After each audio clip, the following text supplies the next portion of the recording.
आईने के 100 टुकड़े करके हमने देखा है, एक में भी तन्हा थे और 100 में भी अकेले हैं। तन्हाई, लोनलीनेस, अकेलापन, अक्सर देखो हम इन शब्दों का इस्तेमाल अपनी डेली भाषा में करते रहते हैं, लेकिन आज ये सिर्फ शब्द नहीं है, एक बीमारी का रूप ले चुके हैं। और बीमारी भी ऐसी कि जापान में तो ना अकेलेपन से निपटने के लिए अलग से एक मिनिस्ट्री बनानी पड़ गई और उस मिनिस्ट्री के लिए अलग से एक मिनिस्टर भी अपॉइंट करना पड़ गया। आज दुनिया के ज्यादातर देश लोनलीनेस को एक महामारी यानी कि एपिडेमिक घोषित कर चुके हैं। हाल ये है कि WHO ने भी रिसेंटली लोनलीनेस को एक ग्लोबल हेल्थ थ्रेट घोषित कर दिया है। WHO का ये कहना है, लोनलीनेस का मानव शरीर पर उतना ही गहरा प्रभाव पड़ता है जितना कि देखो एक दिन में 15 सिगरेट्स पीने से पड़ता है। पिछले कुछ सालों तक हम भारतीय अकेलेपन की बीमारी को ना एक वेस्टर्न प्रॉब्लम कहते आए हैं और बोलते आए हैं कि इस प्रॉब्लम का इंडियन से कोई लेना देना नहीं है। लेकिन देखो आज भागदौड़ भरी जिंदगी में ये लोनलीनेस हमारे जीवन का भी एक अभिन्न अंग बन चुका है। इंडियंस की बढ़ती हुई आबादी के साथ साथ लोनलीनेस के केसेस भी लगातार बढ़ते जा रहे हैं। Tata institute of social science के 2021 के एक सर्वे के अनुसार 25% अर्बन इंडियंस लोनलीनेस के शिकार हो चुके हैं, जिनमें देखो बूढ़े से लेके बच्चे तक हर एज ग्रुप के लोग शामिल हैं। अब देखो बात यह आती है कि आखिरकार लोनलीनेस किस बला का नाम है जो हर एज ग्रुप को अपनी चपेटे में लिए हुए हैं। आइए जानते हैं विस्तार से। अमेरिकन साइकोलॉजी एसोसिएशन के अनुसार लोनलीनेस इमोशन का एक डिस्कम्फर्ट जोन है जो किसी भी व्यक्ति को तब फील होता है जब उसके सोशल रिलेशनशिप का नेटवर्क नकारात्मक रूप से प्रभावित होता है। ये तो देखो बहुत टेक्निकल डेफिनेशन हो गई, आसान भाषा में समझते हैं। सिंपल से सिंपल भाषा में जब देखो किसी पर्सन के जीवन में ना ऐसे लोगों की कमी होती है जिनके साथ वो अपने इमोशन शेयर कर सके, तब वो पर्सन अकेलेपन का शिकार है। अकेलेपन में उसे बेचैनी और सैडनेस जैसे इमोशंस का सामना करना पड़ता है। लेकिन देखो एक चीज में कंफ्यूजन हो जाती है, दुनिया में अकेला होना और अकेलेपन का शिकार होना दोनों चीजों में बहुत डिफरेंस है। देखो अकेले होने का मतलब ये है जीवन में सोशल रिलेशनशिप्स का अभाव। मतलब कोई पर्सन दुनिया में अकेला है तो इसका मतलब ये है कि उसके जीवन में ब्लड रिलेशंस एग्जिस्ट नहीं करते, माता पिता, भाई बहन ये लोग एग्जिस्ट नहीं करते और इसके साथ साथ दोस्ती यारी भी नहीं है। इसका मतलब सोशल रिलेशनशिप नहीं है उस पर्सन की, तो वो अकेला है। लेकिन देखो अकेलेपन का शिकार होना ये एक टोटली अलग चीज है। कई बार ऐसा होता है कुछ लोगों के सोशल रिलेशनशिप एग्जिस्ट करते हैं, जैसे घर में माता पिता भी हैं, भाई बहन है, सब हैं और दोस्त भी बहुत हैं। बावजूद इतने सारे रिलेशनशिप होने के वो पर्सन अपने इमोशंस इन सब रिश्तेदारों के साथ में शेयर नहीं कर पाता, दोस्तों के साथ शेयर नहीं कर पाता। तो ये है अकेलेपन का शिकार होना। इसीलिए तो हसरत जयपुरी साहब ने कहा है, एक में भी तन्हा थे और 100 में भी अकेले हैं। इसके अलावा लोनलीनेस ना व्यक्ति को उदास बना देती है, उसका रोजमर्रा के काम में बिल्कुल मन ही नहीं लगता और वो एकदम से सुस्त और आलसी हो जाता है। वैसे तो लगातार लोनलीनेस के बढ़ने के पीछे कई सारे रीजंस बताए गए हैं, लेकिन देखो इन रीजंस को मेजरली हम 4 रीजंस में डिवाइड कर सकते हैं। सबसे पहला है सोशल और फैमिली स्ट्रक्चर में बदलाव। पिछले कुछ दशकों में हुआ ये है, इंडिया का सोशल और फैमिली स्ट्रक्चर पूरी तरह से बदल चुका है। कुछ समय पहले जहां देखो बड़ी बड़ी फैमिलीज हुआ करती थी और साथ में मैटरनल और पैटर्नल दोनों साइड के काफी रिश्तेदार हुआ करते थे। इसके चलते लोगों के पास ना अपनी मन की बात शेयर करने के लिए बहुत सारे हम उम्र लोग थे। वहीं अगर आज की बात करें तो आज देखो जॉइंट फैमिलीज का कल्चर तो बहुत हद तक सीमित रह गया है। साथ ही जॉइंट फैमिलीज को छोड़ लोग न्यूक्लियर फैमिलीज को ज्यादा प्रेफर करने लगे हैं। साथ ही उनका सोशल सर्कल भी काफी छोटा सा हो गया है, सिकुड़ गया है और इसका सबसे ज्यादा असर बच्चों पर देखा जा सकता है। माता पिता दोनों काम करते हैं और काम की वजह से ज्यादातर समय घर से बाहर रहते हैं। बच्चों को मौका ही नहीं मिलता पेरेंट्स के साथ में चीजें शेयर कर सकें। पेरेंट्स के साथ बहुत ज्यादा ना कन्वर्सेशन का गैप हो गया है, वो उनसे अपनी मन की बात नहीं कह पाते, इसीलिए वो भी लोनलीनेस का शिकार हो जाते हैं। लोनलीनेस का दूसरा सबसे बड़ा रीजन है माइग्रेशन या प्रवासन, यानी कि लोगों का अपने गांव, शहर, देश छोड़कर दूसरी जगह जाकर बस जाना। वर्तमान समय में देखो अधिकतर युवा अपने गांव, शहर छोड़कर बड़े शहरों में या विदेशों में माइग्रेट करने के लिए मजबूर हैं। फिर चाहे उसका कारण रोजगार हो या फिर अपने बच्चों के लिए अच्छा स्कूल और अच्छे स्वास्थ्य की खोज। मगर देखो सच्चाई ये है कि लाखों की संख्या में लोग हर रोज एक शहर से दूसरे शहर पलायन कर रहे हैं, यानी माइग्रेट कर रहे हैं, जहां कभी उनकी एथनिसिटी को लेके, कभी कलर को लेके या फिर दूसरे किसी रीजन की वजह से वो जीवन भर डिस्क्रिमिनेशन का सामना करते हैं।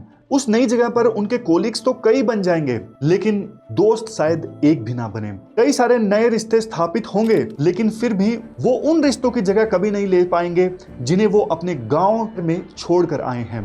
कुछ साइकोलॉजिस्ट के द्वारा ना मदुरई के रेस्टोरेंट्स में काम करने गए माइग्रेंट वर्कर्स के ऊपर एक स्टडी कंडक्ट की गई, जिसमें उन्होंने ये पाया कि मदुरई में कुछ माइग्रेंट वर्कर्स काफी सालों से काम तो कर रहे थे, लेकिन बावजूद इसके वो लोकल इन्वायरमेंट में ना घुल मिल नहीं पाए बिल्कुल भी। और इसका एक सबसे बड़ा रीजन था लैंग्वेज का बैरियर, यानी लोकल लैंग्वेज का ना समझ पाना। इसके अलावा देखो, माइग्रेशन के कारण अकेले यूथ ही नहीं बल्कि उनके माता पिता भी लोनलीनेस का शिकार हो रहे हैं।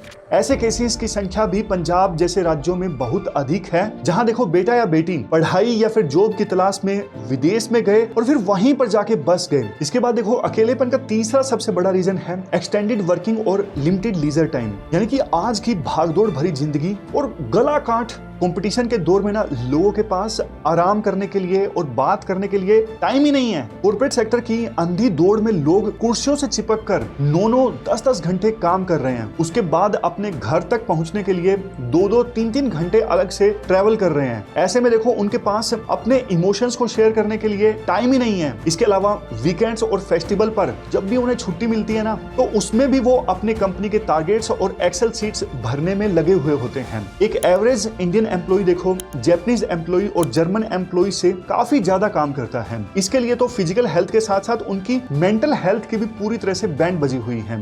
अकेलेपन के साथ साथ वो डिप्रेशन और एंजाइटी जैसी मेंटल इलनेस के भी शिकार हैं। खैर देखो, इन सब के बावजूद भी हाल ही में इन्फोसिस के फाउंडर नारायण मूर्ति ने एक स्टेटमेंट दी कि देश के युवाओं को एक हफ्ते में 70 घंटे काम करना चाहिए, जिसके बाद ना एक बहुत बड़ी कंट्रोवर्सी पैदा हो गई और डिबेट चलने लगी ट्विटर समेत दूसरे सोशल मीडिया प्लेटफॉर्म्स पर। अकेलेपन का चौथा रीजन है इंटरनेट और सोशल मीडिया। आज देखो, इंटरनेट के इस दौर में ना एक इंसान अपनी लाइफ का ज्यादातर हिस्सा रियल वर्ल्ड में जीने की जगह ऑनलाइन जी रहा है, और वो डेली अपना आधे से ज्यादा समय ना सोशल मीडिया या फिर वेब सीरीज वॉच करने में बिता रहे हैं। मोस्टली उसकी बातचीत अपने फैमिली मेंबर से या फिर फ्रेंड से बहुत कम हो चुकी है। अब वो इमोशन शेयर करे तो करे किससे? यही रीजन है कि सबसे कनेक्ट होते हुए भी वो अकेलेपन का शिकार है या फिर दूसरी तरह की मेंटल इलनेस का शिकार है। देखो, अकेलापन भले ही एक मेंटल इलनेस का परिचायक है, लेकिन इसके अलावा वो एक व्यक्ति की फिजिकल हेल्थ पर भी बहुत बुरा प्रभाव डालती है। ये आदमी के हार्ट को कमजोर बना देती है, जिसके कारण उसे अटैक आने के चांसेस 30% तक बढ़ जाते हैं। लेकिन इसका एक नेगेटिव इम्पैक्ट लोगों को डायबिटिक बनाने में भी रहता है। जब ये किसी को मेंटली इफेक्ट करती है तो उस व्यक्ति को पैनिक अटैक आने के चांसेस काफी ज्यादा बढ़ जाते हैं। अकेलेपन से निपटने के लिए ना अलग अलग देशों ने अलग अलग अप्रोच अपनाई हुई है। जैसे देखो, जापान में तो आप लोनलीनेस को दूर करने के लिए किराए पर दोस्त, गर्लफ्रेंड, मदर सब कुछ किराए पर ले सकते हो। वैसे ही देखो, ऑस्ट्रेलिया में मीटअप ऐप्स हैं, कडलिंग सेंटर्स हैं, कॉलिंग सेंटर्स जैसे इनिशिएटिव्स वहां पर लिए गए हैं अकेलेपन को दूर करने के लिए। अगर देखो हम एक्सपर्ट्स की माने तो अकेलेपन से निपटने का ना सबसे अच्छा तरीका जानते हो क्या है? कन्वर्सेशन, बातचीत। लोगों को बातचीत का सिलसिला शुरू करना चाहिए। आज के टाइम में ना इंसान बातचीत करना छोड़ चुका है। बातचीत की सबसे पहली शुरुआत तो फैमिली से होती है, जिसमें सबसे पहला दायित्व बनता है पेरेंट्स का कि वो अपने बच्चों के साथ ना शेयर करना शुरू करें। अगर पेरेंट्स शेयर करेंगे तो बच्चे भी शेयर करते हैं, और ये जो शेयरिंग का सिलसिला है ना लगातार चलते रहना चाहिए। जब बच्चे बड़े हों और माँ बाप बूढ़े हों तब भी बच्चे को माँ बाप से शेयर करते रहना चाहिए। दूसरा देखो, पेरेंट्स बच्चों के ऊपर ना एक्सपेक्टेशंस का बोझ ना डालें, उन्हें खुलकर जीने दें, उन्हें खुलकर शेयर करने दें। इसके बाद अगली रिस्पॉन्सिबिलिटी आती है बच्चों की। भले ही देखो वो दुनिया के किसी भी कोने में हों, लेकिन वो अपने पेरेंट्स के टच में रहें, पेरेंट्स से ज़्यादा बातें करें, उन्हें बुढ़ापे में भी अपने नज़दीक, अपने पास रखें। इसके अलावा लोगों का एक दूसरे के प्रति प्रेम, रिस्पेक्ट और सिंपैथी का भाव, देखो ये वो चीज़ें हैं जो किसी इंसान को इंसान बनाती हैं। यही वो फीलिंग्स हैं और इमोशंस हैं जो देखो किसी भी मेंटल कंडीशन को पैदा होने से रोक सकती हैं। फिर अकेलापन क्या चीज़ है? अकेलेपन को दूर करने के लिए ना ट्रैवलिंग भी एक बेस्ट ऑप्शन हो सकता है। ट्रैवलिंग करने से ना आपको मौका मिलता है नए नए दोस्त बनाने का, आप नए लोगों से मिलते हो, नए रिलेशंस डेवलप करते हो, नेगेटिव वाइब से दूर जाते हो और नए इन्वायरमेंट में खुल के जीते हो, पुरानी चीज़ों को छोड़ के, पुरानी चीज़ों को भूल कर। तो इससे पॉजिटिव वाइब्स आती हैं, एक नई शुरुआत होती है, आप बाउंस बैक करते हो लाइफ में। इसलिए ट्रैवल करके भी कुछ लोग अकेलेपन को दूर करते हैं। अकेलेपन के साथ साथ अगर किसी को कुछ और मेंटल प्रॉब्लम्स भी हैं तो देखो ऐसी सिचुएशन में तो उस पर्सन को प्रोफेशनल सलाह जरूर लेनी चाहिए, किसी साइकियाट्रिस्ट से या फिर साइकोलॉजिस्ट से। एक चीज आप याद रखिए, अपने इमोशंस को शेयर करना, अपनी प्रॉब्लम्स को शेयर करना, देखो ये वीकनेस नहीं है बिल्कुल भी, बल्कि ये तो करेज का साइन है। अपने आसपास जो लोग हैं उनकी ना सिर्फ देखो फिजिकल हेल्थ बल्कि मेंटल हेल्थ का भी ख्याल रखना आपकी जिम्मेदारी है। लास्ट में देखो एक चीज बोलना चाहूंगा, हम सबको मिलकर इस अकेलेपन रूपी बीमारी के बारे में ज्यादा से ज्यादा अवेयरनेस स्प्रेड करनी है। तो आप इस वीडियो को ज्यादा से ज्यादा शेयर कीजिए। हो सकता है कि आपके आस पड़ोस में आपका कोई अपना इस वीडियो को देख के आपके साथ कुछ इमोशन शेयर करे, आपके साथ कुछ प्रॉब्लम शेयर करे, और इसी से तो शुरुआत होगी अकेलेपन को खत्म करने की। तो इस वीडियो में इतना ही। जय हिंद।